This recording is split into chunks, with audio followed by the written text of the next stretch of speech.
If you are anything like me and just think you might need to have your dongle checked, then you got a home here. Welcome to the Go Show, celebrating all things outdoors in this beautiful outdoor playground of a state, nation, and world that we live in. So happy to have you here.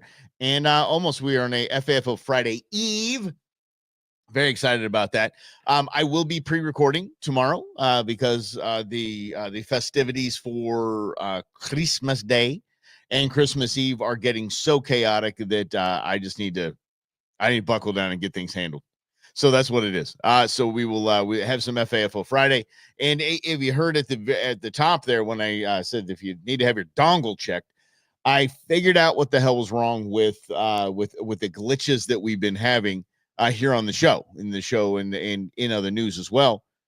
I have a really tough time figuring out tech stuff, but I did. And I feel really cool about that. And I'm having a good time with myself because I'm proud of myself. Yep. Good. I'm having a good time with myself. I don't even have my coffee around here. Hold on a second.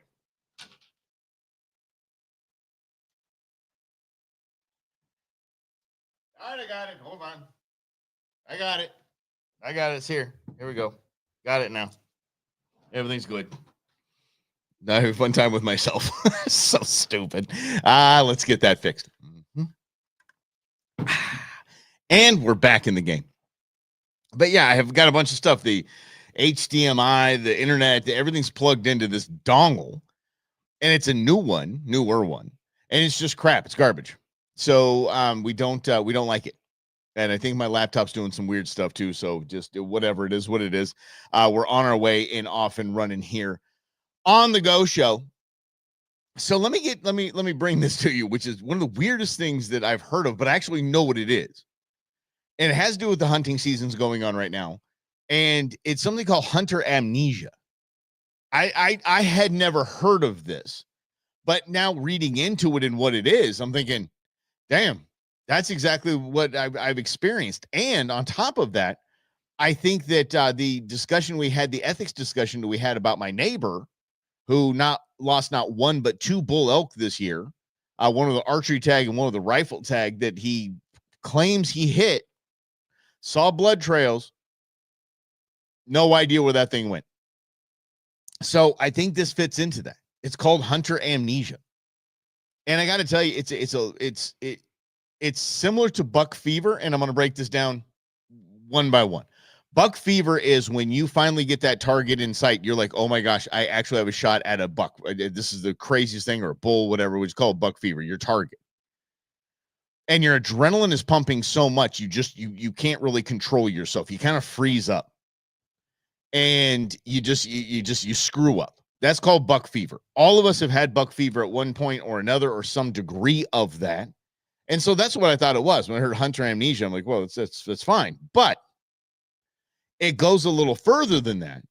When you look into, when you actually label it, I'm sorry, not look into, when you label it, hunter amnesia. Because there's so many times where I've taken a shot at big game that if that thing did not drop, I wouldn't have remembered what the hell happened. Because you got to understand, your fight, flight, or freeze response kicks in when you have a target in sight. It just does. Your adrenaline is wild. For those that have shot compound bows before, you know what I'm saying when I say this.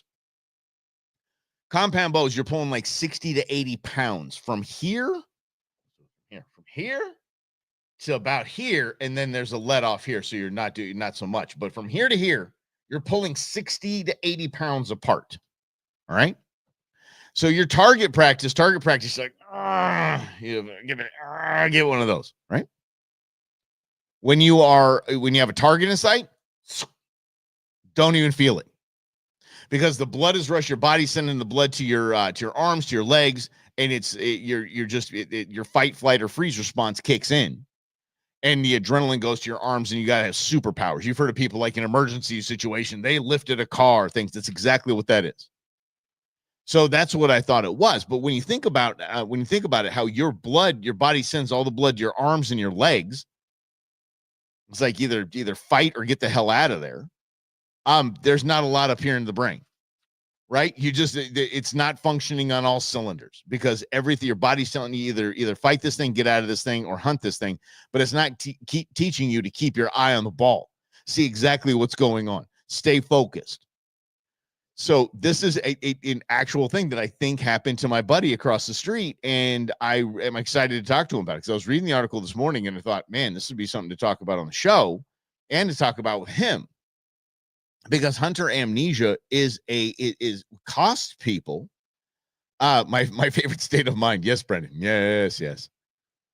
I actually had a procedure done. I had they conked me out so bad that I didn't remember the day before the surgery.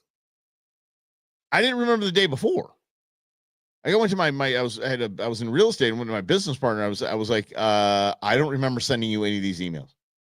I don't remember getting any of these emails the day before. That's how conked out I was. Anyway, there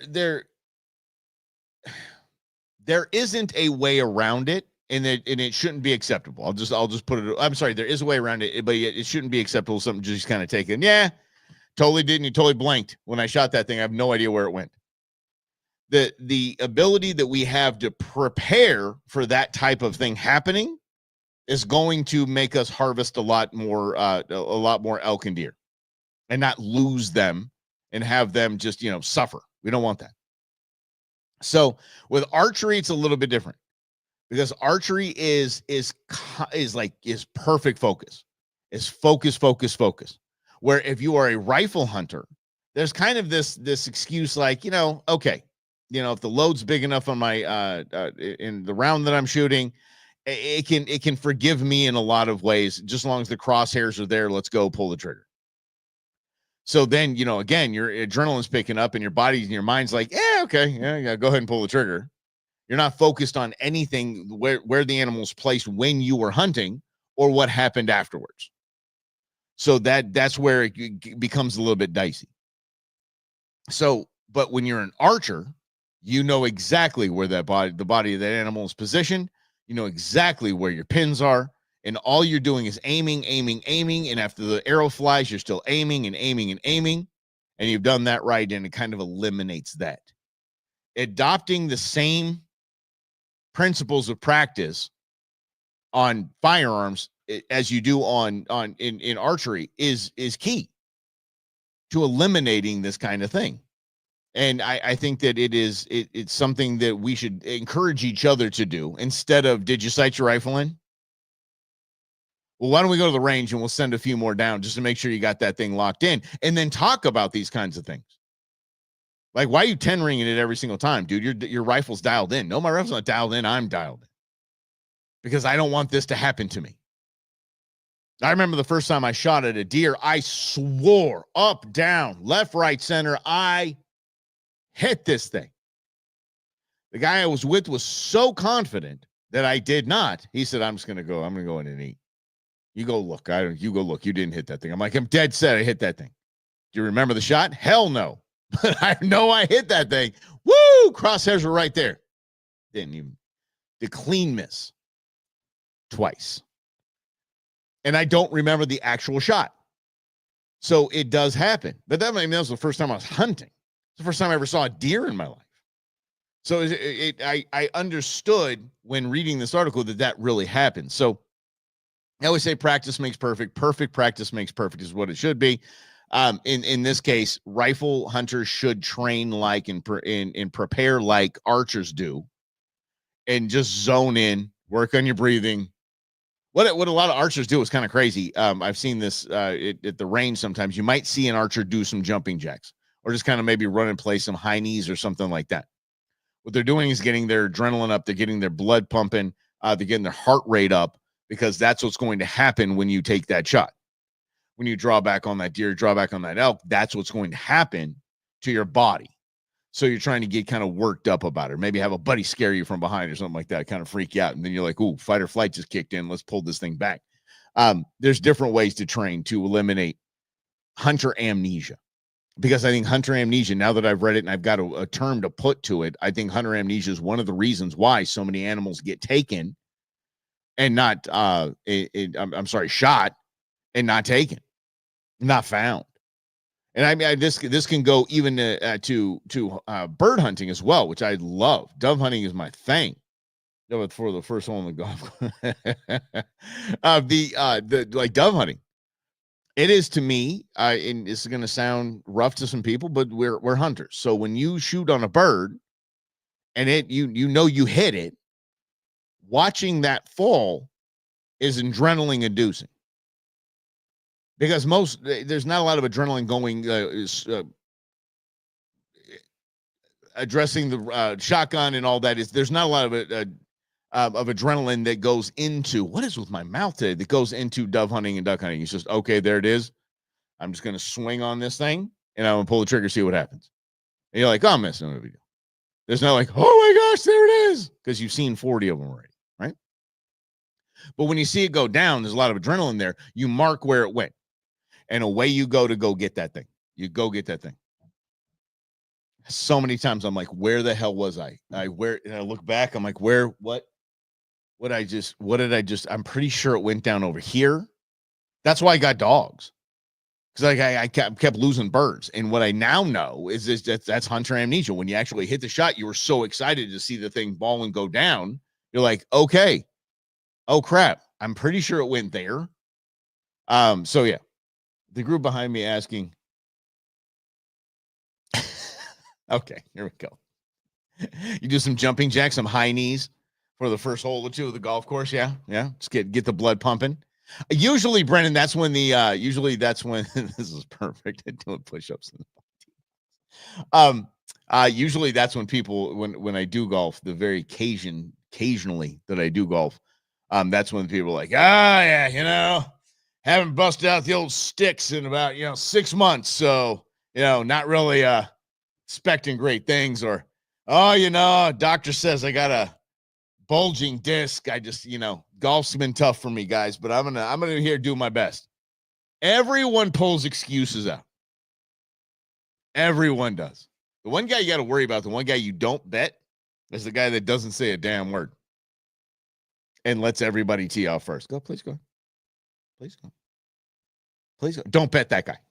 That guy's going to rope down the middle every single time, which was the worst with my grandfather. My grandfather never said anything. And he would hit the ball max 175, maximum, straight down the middle every single time. Straight down the middle. He would dominate you. Just playing small ball. Fairways and greens, boys. Fairways and greens. Question.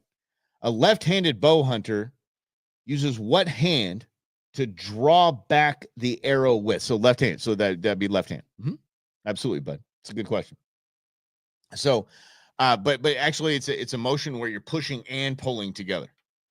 And dude, Lynn, look into it too. I know there's some physical issues that you have to work through. I would start YouTubing some of that if you want to get. I'm telling you, where there's a will, there's a way, my man. Yeah, I'd like to help you out in any way on that too. So yeah, I think archery is just too much fun. It just really is. Oh, so what do you think? Eileen, I don't play the game well, even with practice. There you go. Yeah. But it's always that like doing swingy thing. I don't remember. I remember last time I played golf. I played golf since I was 7. My dad, and that is getting outdoors, by the way. My dad at 7 years old handed me a golf club and some wiffle balls, some golf wiffle balls. He said, go out in the backyard and hit them at the house. He said, this is your first business lesson. And he was right at 7, but I played since I was 7 years old. And it was, probably 10, 12 handicap and just stopped playing. I had 2 hernia surgeries and I'm like, I'm just done playing. I just don't want to anymore. But for that last probably 2 years of playing, never kept score once. Never kept score. I'm like, if I'm paying $150 to be out here, I'm just going to pay for, and pay for expensive beer. I'm just going to go ahead and just have fun. Don't care. Winner rules. Kick the ball into the fairway. Who cares? Hey, I'm going to play off your ball. This, somebody's playing really well. Hey, it's par 5. I'm going to play off your ball this hole. I don't care. I'm there to have a good time. That's all it is. Mm-hmm. It's just, why waste time? Why waste money? Let's get to this story. This is absolutely fantastic. This wild story. One of the most popular bass pro anglers there is Ben Milliken. And Ben Milliken was arrested. Ben Milliken was arrested for cheating. Ben Milliken. And you think this is kind of a ha-ha kind of thing? No. It's a kick rocks game and fish department of wherever the hell he was. I forget which, with Texas. Oh, what a bunch of punks. Here's what happened. And part of FA Friday tomorrow is going to be what happens if you cheat at a tournament. Wow. Okay, so pro angler and YouTuber Ben Milliken. When I say YouTuber, the guy's got like 720,000 subscribers. I just checked his stats on his site. I have a program where you can check the stats, and I just checked the stats on the site. He's doing about 500,000 to 600,000 views on his videos per month. So that guy's making about another probably 100 grand a year just posting videos on YouTube.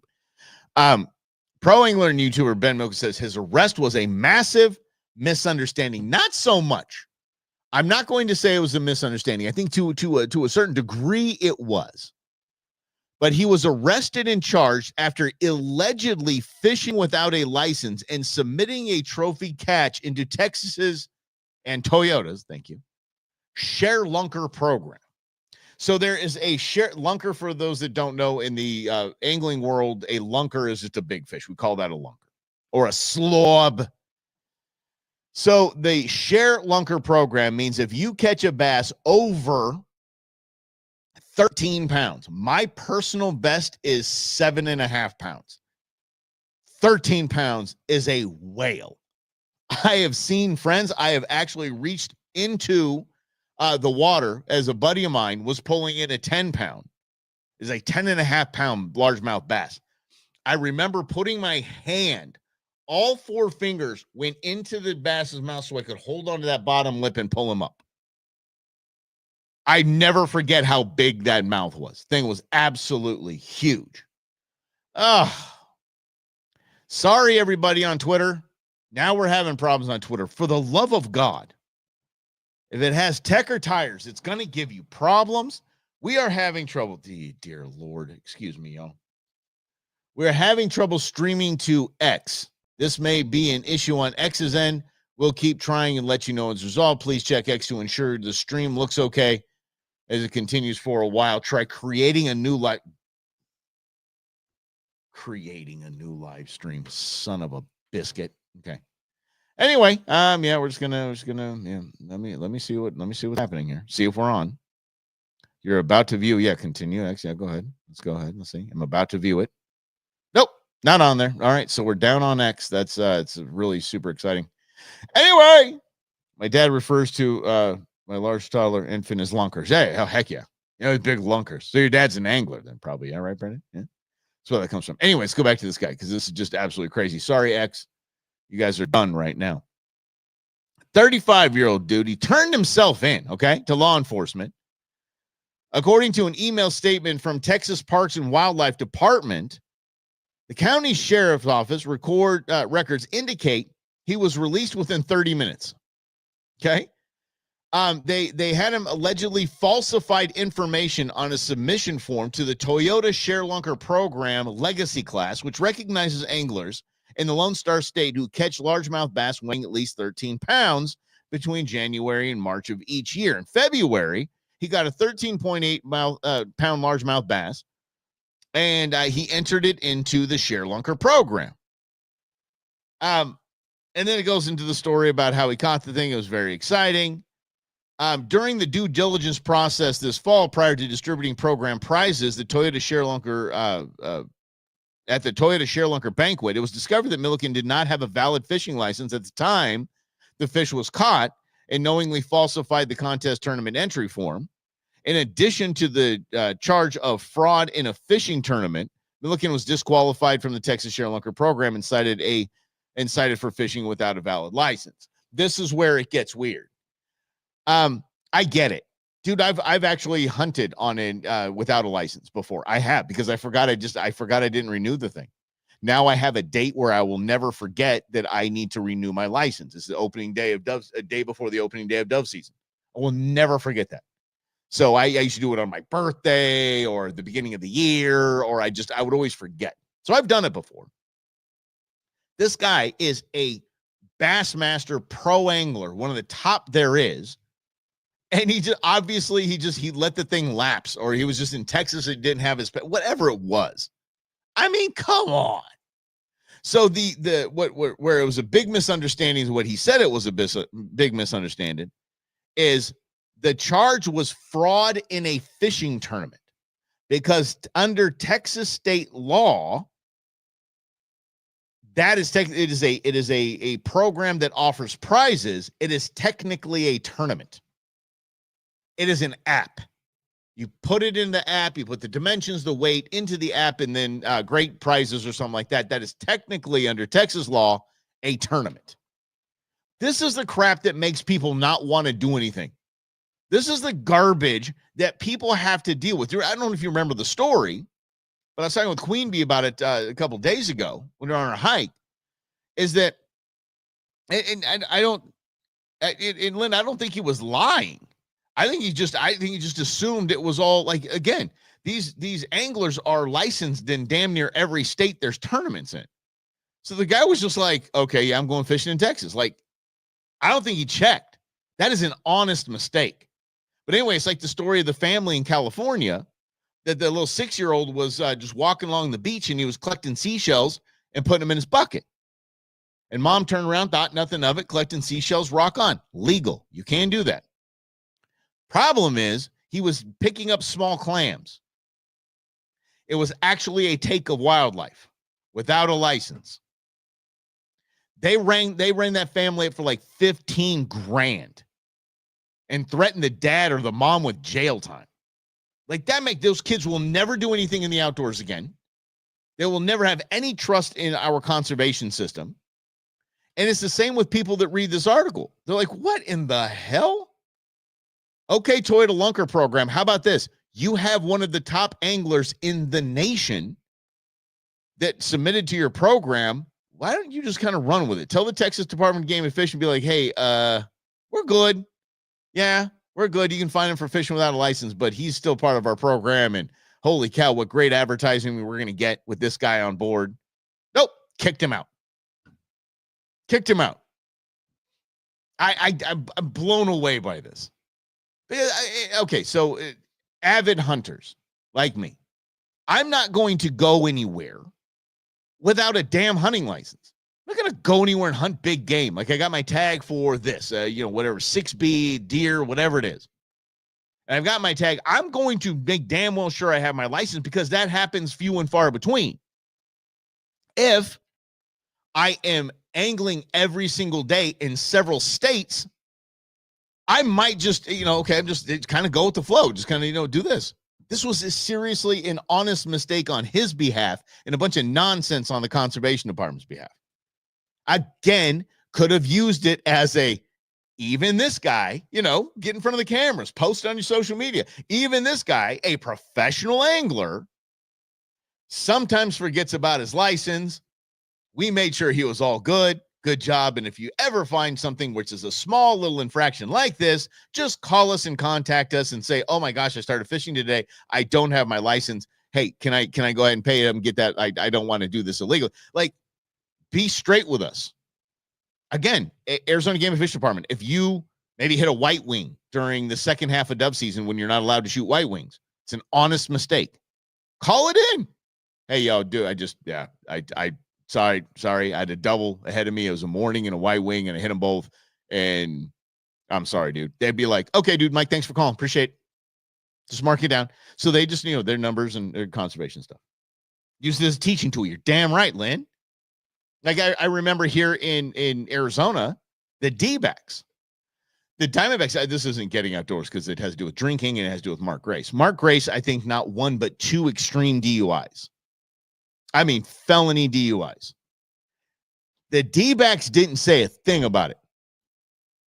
Didn't say a damn thing about it. Now we're just supposed to act like he's not drinking when he's doing the games.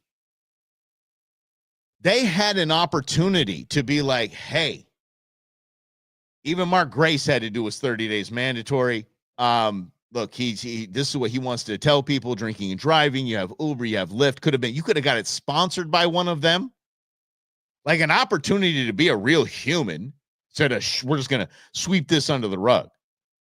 No, I think this Milliken kid should just straight up just say, look, this is what happened in Texas Department of Game and Fish should be all over it. This Lunker program, Toyota, they should be all over it as well. Just use this as a teaching opportunity and an opportunity for mass. Dude has 750,000 subscribers on YouTube. Mass advertising opportunities. These people. Arr. Ah! All right, you guys. Here's the gig. Tomorrow, I am going to pre-record the show. I am taking some time off. I am going to just get everything ready. It just seems like I started this whole Christmas planning thing last month. Like I was on top of the ball, on top of things, on the ball. You know what I meant. And I've just let it slip. So I'm going to pre-record tomorrow's show. I'm going to take a little 3-day, then I'll be back on Monday, and we'll do it. But tomorrow's FAFO Friday got a lot of cool videos, including what happens if you truly cheat. Wait till you hear the anglers when they find out that one of their own is cheating, and wait till you hear, talk about FAFO Friday, the penalty. Oh, it's fantastic. We're going to do it tomorrow. Thanks for hanging out with you guys. Like it, share it, do all that cool stuff. Appreciate each and every one of you. We'll see you tomorrow on The Go Show, celebrating all things outdoors in this beautiful outdoor playground of a state, nation, and